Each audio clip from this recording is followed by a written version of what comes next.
Actuellement au cœur d'une polémique pour une fraude présumée sur l'âge et l'identité, l'international camerounais Nathan Douala aurait trouvé une porte de sortie prestigieuse.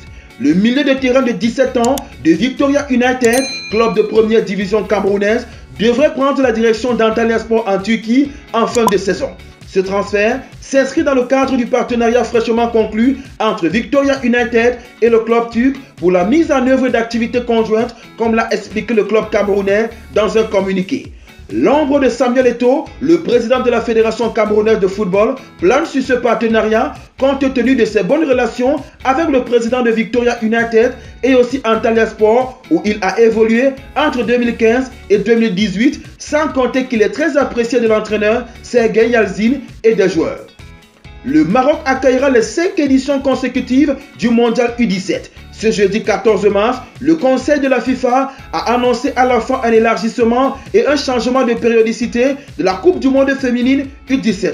On aura dorénavant 24 nations et elle se tiendra tous les ans à partir de 2025. C'est le Maroc qui accueillera les 5 prochaines éditions de 2025 à 2029 inclus. Un bon test en vue du Mondial 2030 que le Maroc co-organisera.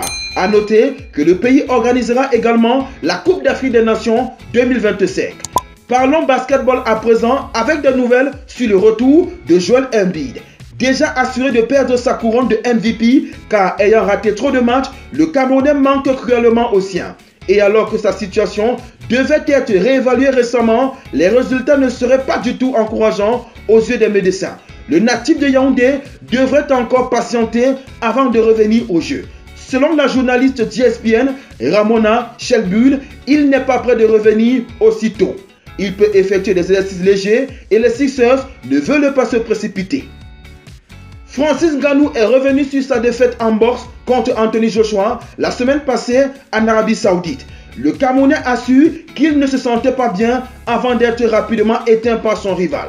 Pour lui, ce n'était pas son jour.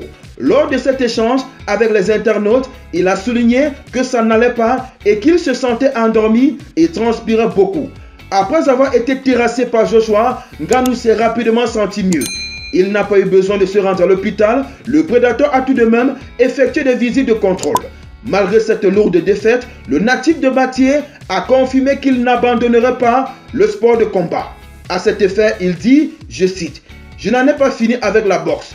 Je n'en ai pas fini avec le MMA. Je pense que maintenant, j'ai un premier combat au PFL. Mais encore une fois, pour faire simple, j'aurai beaucoup de combats à l'avenir, donc je peux toujours combiner les deux. » Fin de citation. Vous venez de regarder On Sport sur notre page YouTube. Vous en voulez plus? Eh bien, abonnez-vous.